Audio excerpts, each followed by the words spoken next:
I'll show you my top 10 everyday carry knives that I can't live without, which I keep in here. So it's safe to say that any knife that is important to me is stored in this case. So what do you say we go ahead and crack this baby open and see what's inside?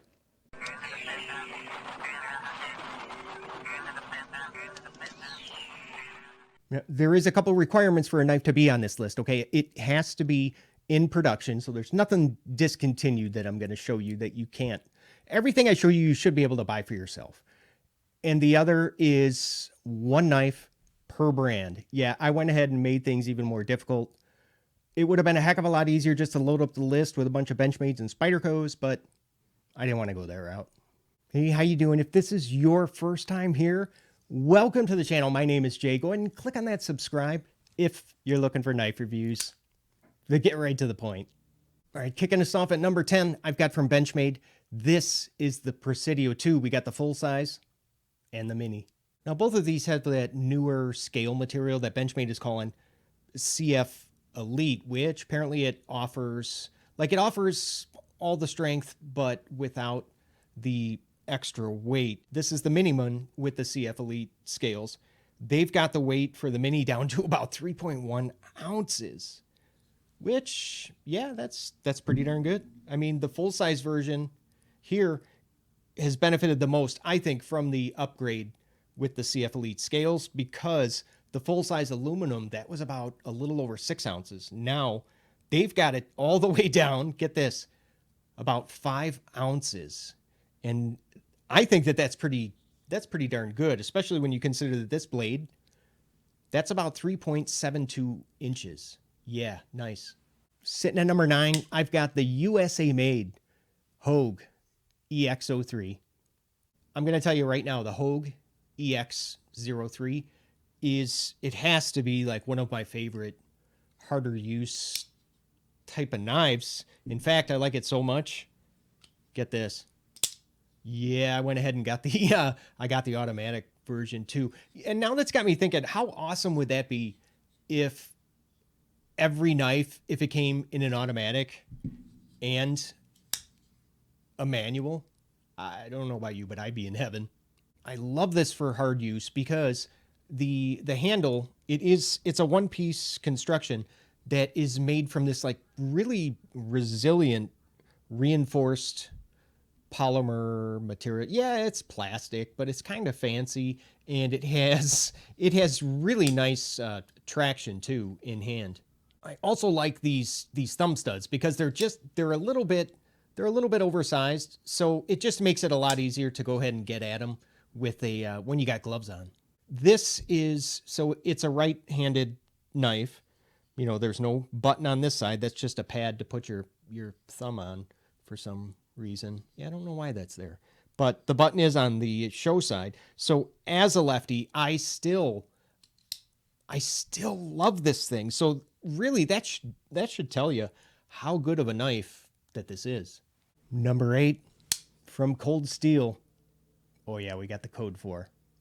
You know what, I used to go back and forth about like which Cold Steel that I liked better. Some days it was the American Lawman. Other days it was the Code 4.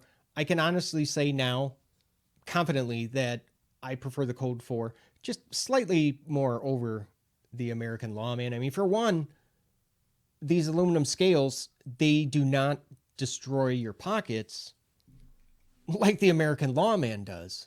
At least on mine. You know, it's pretty rough on the material. And I just love this clip point blade shape on the Code 4. I really do. I'd be interested to know how many of you were actually lucky enough to get some of these Cold Steel knives when they were still using the XHP blade steel. Number 7, I've got another USA-made knife. And actually, I think all of the knives on this list are actually USA-made, all but 3. From Kershaw, how about the Launch 1?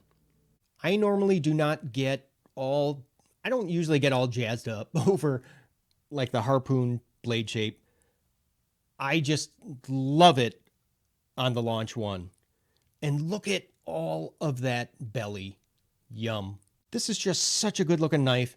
that is, of course, USA made with, let me go ahead and show you again, really nice snappy action. And you get really some better than average blade steel in the CPM 154. We get really lightweight aluminum scales and just a terrible pocket clip, which I took off. I had to switch that baby like right away. It's the same clip that you'll see on the ZT0350. Now, I know it might not be legal for you to carry an automatic, wherever it is that you live. So with that in mind, in this spot, how about the new link with the 20 CV blade steel? Let's call this an alternative option. I'm looking out for you. Don't worry. It has a kind of similar blade shape. Let me go ahead and grab it. Sorta. Yeah, maybe. Number 6 from Kizer. Yeah, that's the Gemini. Have you noticed lately how many different versions of this that there actually are? I mean, it comes in, there's now like a copper, micarta, and my favorite, which is this carbon fiber one. I like it. I do like it a little bit over the titanium handled one because this has no traction. Not that the carbon fiber, is anything all that great, but I'll tell you, it's a heck of a lot better than the traction on the titanium. It's also, it's a little bit lighter weight. And with mine anyway, the action on this carbon fiber one, for some reason, it's way better than the action, on the titanium. All right, number 5. How would you like to have a couple of rats? I personally like having both sizes because I can go small like this here with the Rat 2 if the situation calls for it, or hey, I can just go ahead and go commando with this big boy. Regardless of size, you obviously still get the same exact, very useful utility blade. Up next at number 4. How about this little pocket chubby? This is the Giant Mouse Ace Bidleo. If you have this knife and you're thinking about getting rid of it because of the action, don't, okay? Hold on to it just a little bit longer because I promise you, it will get better. Ooh, do you see that? Yeah. It has to be like the longest break-in period I have ever experienced with a knife. But once you get there, oh my God, is it worth it? It really is. Not to mention, I would probably have a hard time like unloading this on the secondary market because look at the micarta scales. Yeah, they're absolutely saturated, like with my finger juices. Ooh, honest, this is a weird coincidence. Number 3, yeah, the Para 3. As a lefty now, you might be kind of surprised to see this, right-handed knife on my list.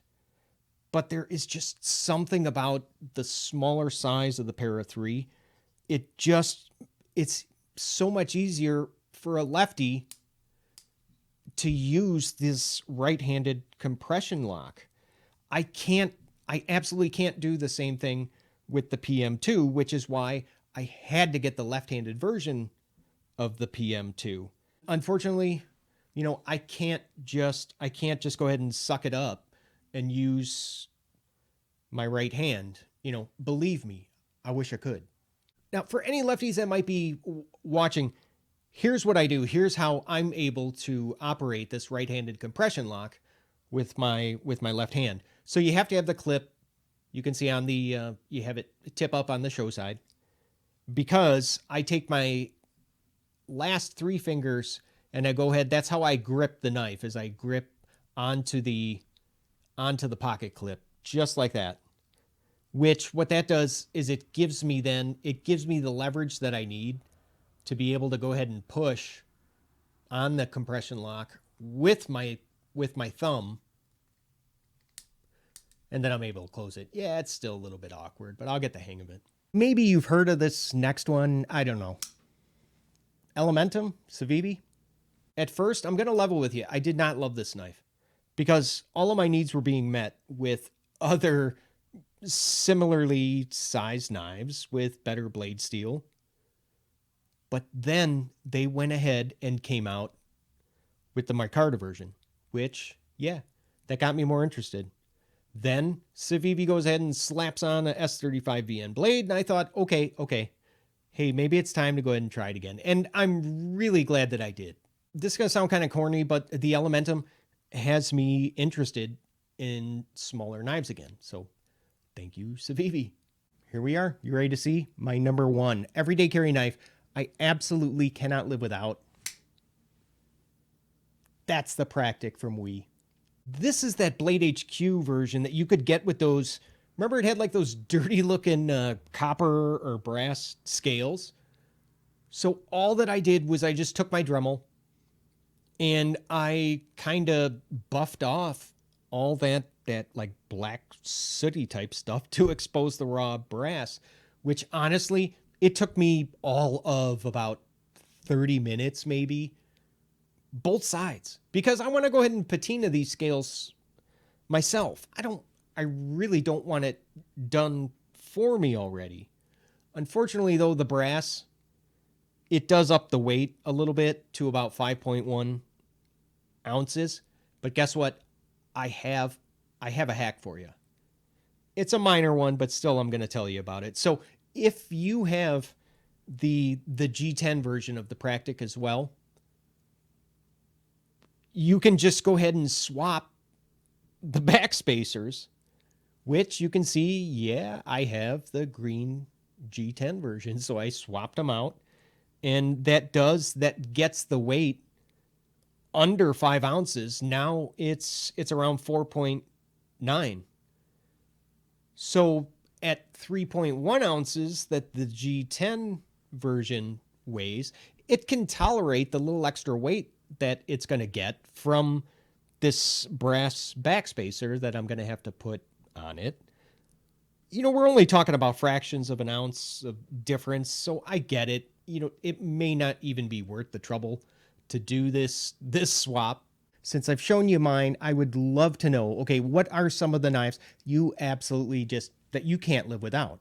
If you don't have 10, hey, that's okay. Just go ahead and put as many as you possibly can down in the comments. All right, guys, if you enjoyed this video and you got like any value from it, would you do me a favor and just let me know by leaving one of those? And don't forget to go ahead and click on subscribe. Now, in a second, you're going to see a couple of videos up on the screen. One is a video that YouTube is recommending mine you should watch next. The other is a video that I'm recommending you watch next, and it is a link to my playlist of all of the top 10 lists I've ever done. So, hey, I love you guys. Thank you so much for watching. I will see you at the next video. Take care. See ya.